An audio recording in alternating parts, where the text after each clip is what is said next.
guys, welcome to Brian's Man Cave. So a few weeks ago I purchased the Programming for Intellivision book, Programming Games for Intellivision, and I've been learning how to do, some coding in creating my own games for the Intellivision. Now, I did a video, probably 2 videos ago, where I showed my first program that I created myself. It was a very basic, simple program where you just had a guy dropping some bomb. You drop a bomb into a bucket, kind of like the game Kaboom for the Atari 2600. But anyways, I was remembering a game that I made back when I was in school, learning how to do programming for things like Flash and Director, which are softwares that were used for creating things for the web primarily. And I remember creating games in that software. And one of them was this game. Now, obviously, there was a big challenge compared to when I was creating it on the other version, on Director, versus doing it on the Intellivision. So I was able to actually, start sculpting out the way I wanted it to look, create the graphics.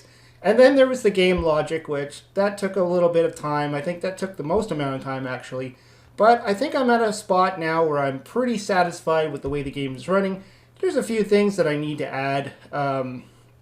Sounds. I need to add a timer, and I need to come up with different skill levels because I want there to be, different ways to play the game. But anyways, that's all coming soon, but this is at least a functional game, and I just wanted to show it off because I showed a picture of it on Facebook, and a few people were like, show a video, I want to see it. Anyways, so yeah, it's based off the board game Perfection. That's where you set the timer, you put the little pieces in, and then if you do it in time, you win. If you don't, the pieces pop all out. So let's get to showing off this little game that I have so far. So there's the pieces getting set up on the board. This was the last thing I did, was create the animation for that, which surprisingly took a little bit of time trying to come up with the way to do that after I've already written how to play the game. Now if you see at the top there's a bunch of numbers. Mostly those numbers will be gone. Those were there for me when I was programming to know where the cursor was sitting. So as you can see, there's my cursor going around. And so the number at the top, you see it's moving because during development, it was just very handy for me to know exactly where on the board things need to be. And then you can see over here, there's the parts here. So I kind of simulated that every time you play, the parts are kind of in a different spot and they're rotated differently. Because it would be very easy if the parts were always in the same spot and properly rotated. So anyways, you got to go and grab a part, you pick it up, you move over to the board to the proper space, and if it wasn't, you'd have to rotate it to the proper angle, and then you drop it down, and then there you go. You got one part in, and then this part, which a lot of people are kind of laughing at because they say it looks like either the middle finger or some other body part. So I might change that. I don't know. It's kind of funny. So I'm going to put that one there. You'll notice that some of the pieces can rotate four times. So like, for instance, this one here, it can rotate all the way, all 4 directions. And then there's other parts that only rotate twice, and then there's parts that only don't rotate at all. So that was also another bit of a challenge for me, was to make sure that the script would work with the rotation. Because, like, for instance, the square thing here, if I grab that, and then this is the square part, there's no rotation for this thing, so it doesn't really matter. Actually, that blinking 0 at the top there, that's the actual rotation part.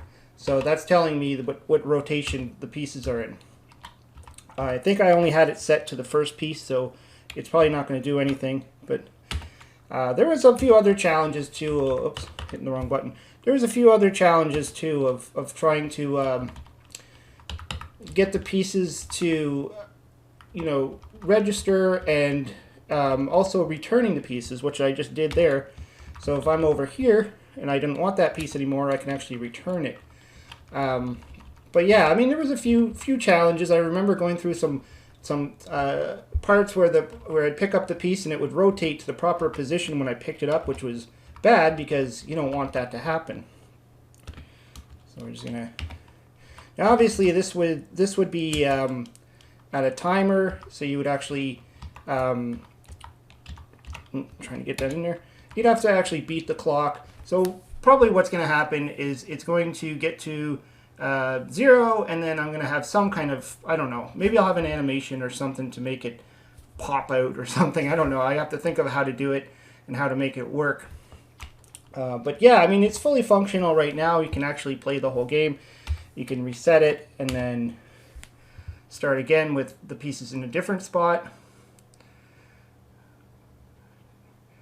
And again, I want to have some sound in there too. I think it would be cool to have some noise when I can actually click on things and then, you know, pick it up and then make a beeping noise. And then when I drop it down and things like that. And like I said, there's going to be different skill levels. I've been trying to think of good ways to do it. Possibly, you know, you have to get the piece to the into the correct spot within a certain period of time, or else the piece returns back.